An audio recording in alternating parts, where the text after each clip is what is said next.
ఒక రోజు వస్తుంది,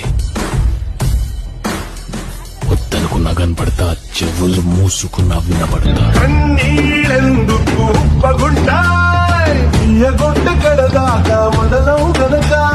కష్టాలెందుకు బరువుకుంటాయ్, తేలికైతే బ్రతుకంతా మోస్తూ దించవు గనక. ఎదురేలేని నీకు కాక ఎవరికెదురు పడుతుంది నిప్పుల నడక. చూద్దామంటూ నీ తడాక వచ్చింది ఈ పంది, నువ్వున్న ఇంటి గడప దాకా.